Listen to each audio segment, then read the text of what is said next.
Remember the good old days of the 90s where every company was trying to come up with their own hero mascot person thing to go up against the likes of Mario and Sonic? Remember how most of these up-and-comers like Bubsy or Radical Rex or whatever crashed and burned so bad to the point that mentioning their names can bring up trauma most foul? Believe it or not, there were actually some hidden gems amidst the pile, be it animal or human caricature. Sadly, they were just featured in 1 or 2 video games before they faded away into obscurity. So, let us raise our glasses for these lost heroes in video game time and tell you why these guys were cult favorites. Let's start off with perhaps the very first game done by Game Freaks, aka the Pokemon guys. You control this teenage superhero named Pulseman, who can charge up huge amounts of static electricity by running really fast. Not Sonic fast, but close enough. He's got a flip kick and sweep to defend himself, but the kicker are his pulse electric moves called Volt-Taker techniques. He can throw flash arrows and turn into a ricocheting, bouncing ball of death. It's a pretty handy power to have since the alternate Earth he's in currently relies so much on technology, much like today when you think about it. Guess Game Freaks was ahead of the curve in clairvoyance. Anyway, every part of the game plays around that mechanic, be it reaching onto a high platform by ricocheting across the screen, or tackling bosses by figuring out the best trajectory to launch yourself into. You even transmit yourself through wires and cables to get from one point to another. And the whole internet cyberspace realm is, well, look!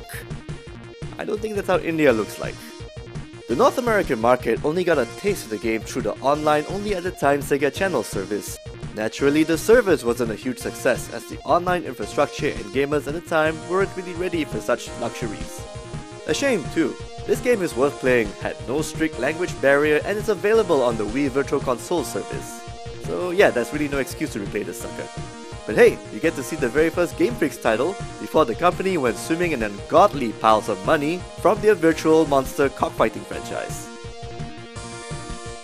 You think video games can mimic silent movies? Well, you'd be wrong because R.D. Lightfoot for the Super Nintendo did just that with his Soul game. The entire tale of R.D. Lightfoot and its search for fragments of a wish-granting MacGuffin is told like a pantomime, and also showcases the power of interactive storytelling, rather than shoving cutscenes and non-interactive machinimas in your face, like most games these days. The actual game ain't half bad at all. R.D.'s tale acts and bounces like Scrooge McDuck's cane in the DuckTales games.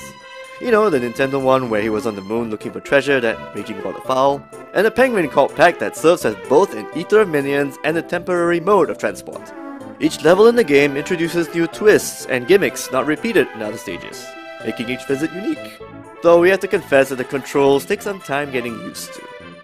As developer SE combined both gameplay and narrative in a smooth manner, we also find it hard to believe that this gem was published by the same guys who subjected us to this. Lord, I need a shower. Ugh.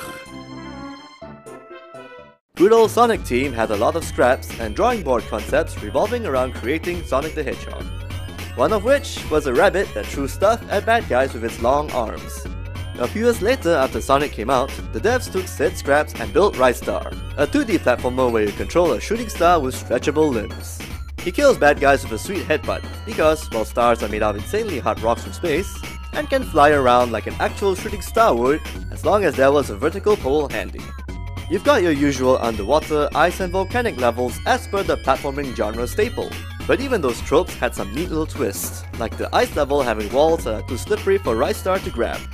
The game also introduced a cheery and dynamic soundtrack evolving music level, and a metallic cyber level complete with its own brain-twisting maze. Each stage has its own unique gimmick that makes every visit feel fresh. Boss fights get creative too, ranging from killing robo-armadillos to tossing curry into a giant ice yeti's mouth. Yes, that really happens. Coupled with great production values in graphics, animation and sound, one wonders why this gem never got the attention it deserved. Speaking of stars and presentation, Sunsoft was one such company revered for great games with high production values, and Gimmick was no exception.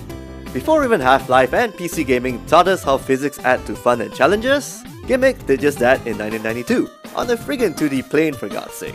Our little hero charges and shoots out a star that not only kills things, but also acts as a makeshift platform.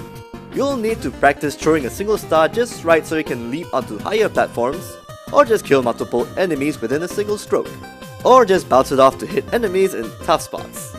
And good golly, if this game isn't the prettiest and most detailed game on the Nintendo I've seen within that era, then I don't know what is.